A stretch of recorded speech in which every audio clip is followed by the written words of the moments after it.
Bom, vamos lá para o nosso segundo vídeo. Agora eu vou da questão 10, que já é o atributos da divindade. Passo por panteísmo e vamos até a questão 16. Aí para o próximo vídeo a gente começa com capítulo 2, tá bom? Então vamos lá.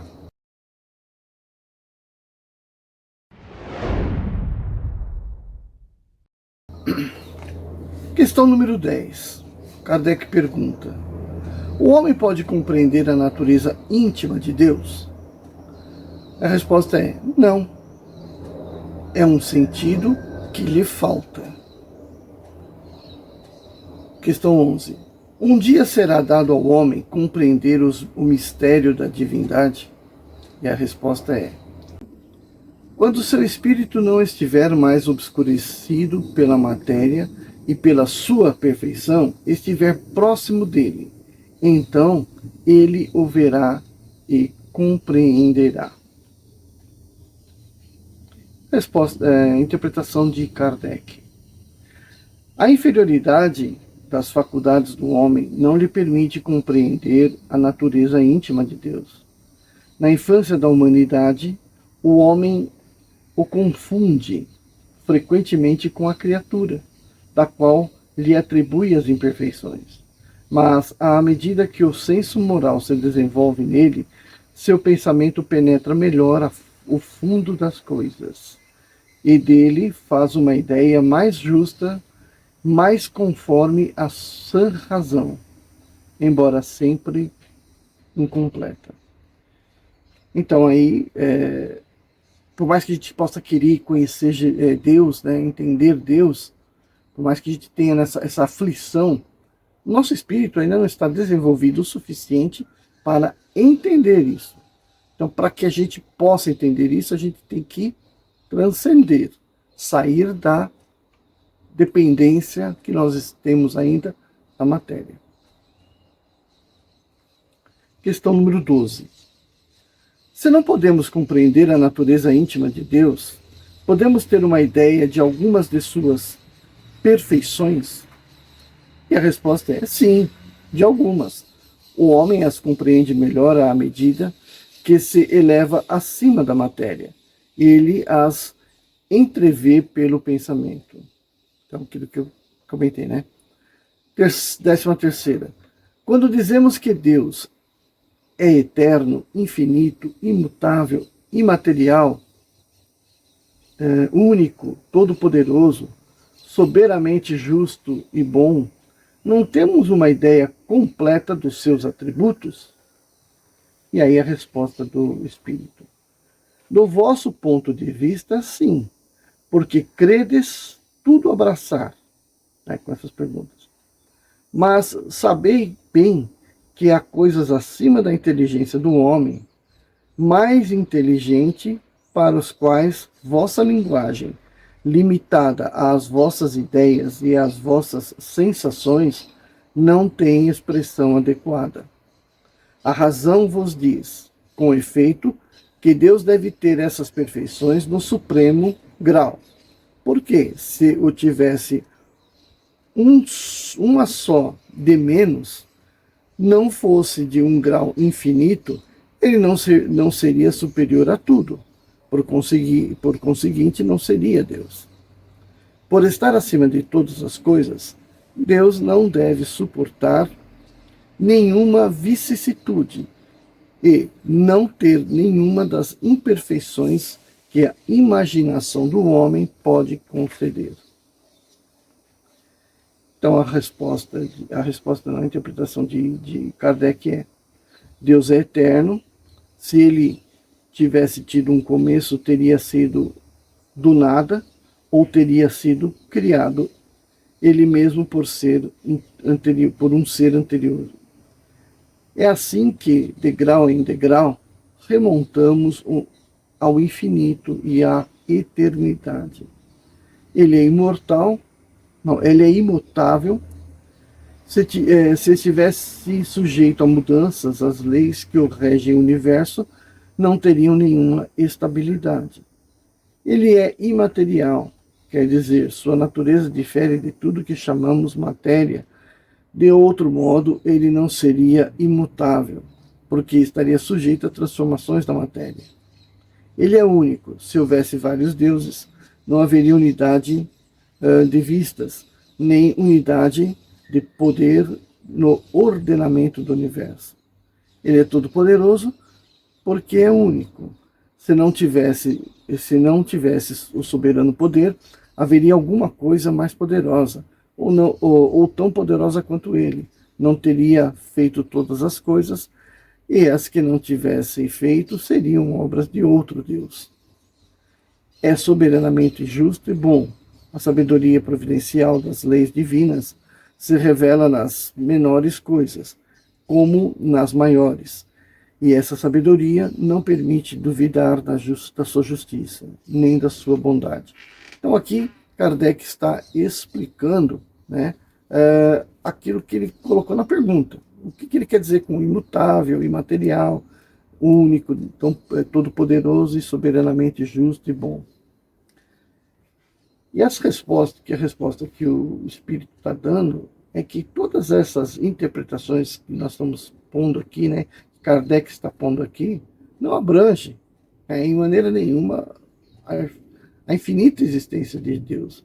Por quê? Porque isso aqui está vinculado aos nossos entendimentos, né? Porque se não é isso, é aquilo, né? Então essa forma de interpretar está muito limitada, né? Então ele fala assim, olha, Deus transcende a tudo isso que você está falando aí. É aquilo que a gente volta lá naquela definição. Deus é incognoscível. Não se queira criar um conhecimento sobre ele. Admita, ele existe. Panteísmo.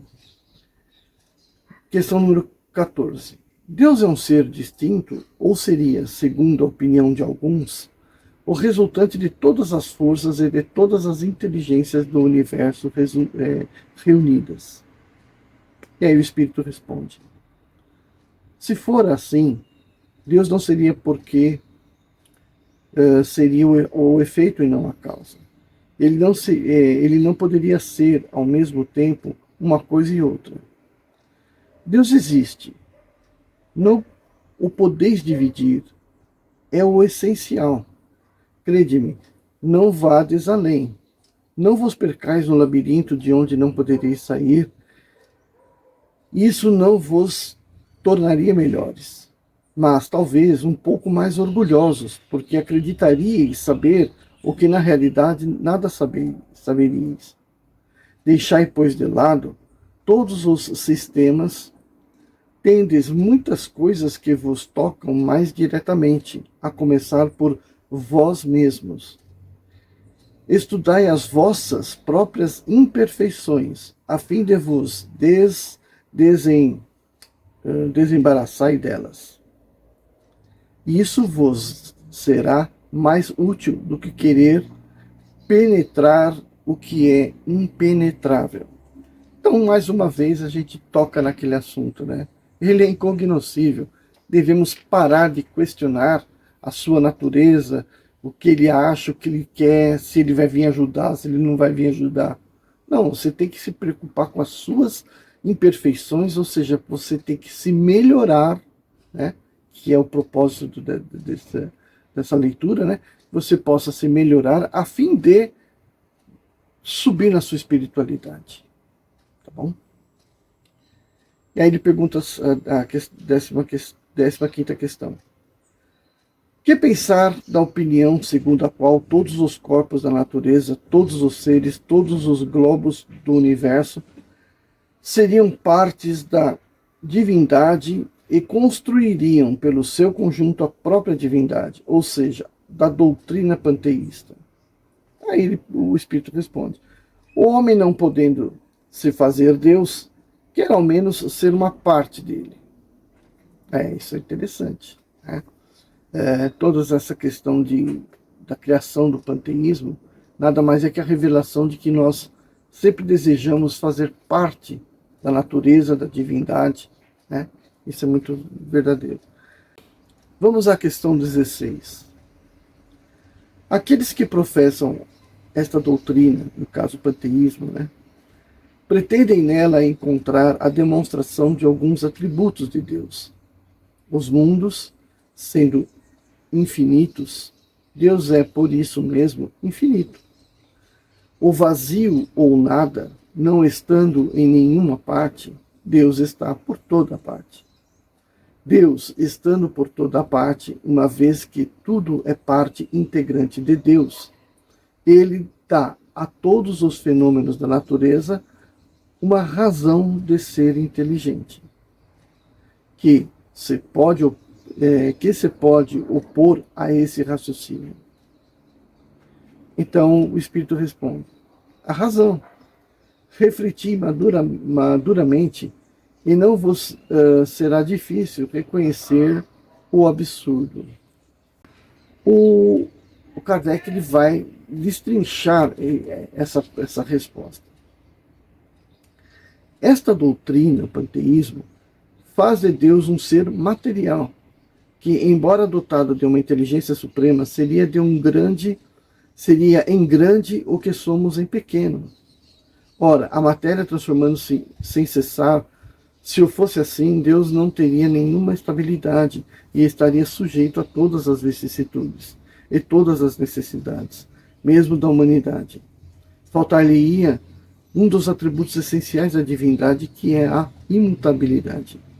As propriedades da matéria não podem se aliar à ideia de Deus sem o rebaixar em nosso pensamento a todas as sutilezas do sofisma. Não chegariam para resolver o problema de sua natureza íntima.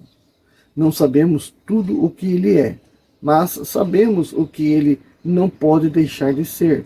E esse sistema está em contradição com suas propriedades mais essenciais. Ele confunde o Criador com a criatura, absolutamente, como se quisesse que uma máquina engenhosa fosse uma parte integrante do mecânico que a concebeu. A inteligência de Deus se revela em suas obras como a de um pintor em seu quadro, mas as obras de Deus não são o próprio Deus, que o quadro não é o pintor, que o concebeu e o executou. Então, a gente fecha essa interpretação, essa primeira parte, esse primeiro capítulo, desta forma. Eu prefiro simplificar toda essa conversa, remontando ao princípio de Hermes o Trismegistus. Você deve estar se perguntando por que ele está falando tanto de Hermes Trismegistus, né? Mas é porque Hermes o Trismegisto, ou Imhotep lá do Egito, ele propõe essa interpretação para Deus.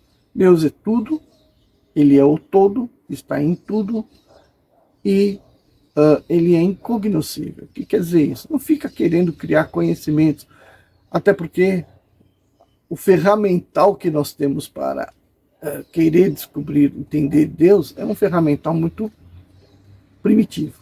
Bom, então agora, para o próximo capítulo, elementos gerais do universo. Aqui vai ter bastante coisa para a gente discutir, tá bom? Vejo vocês no próximo capítulo.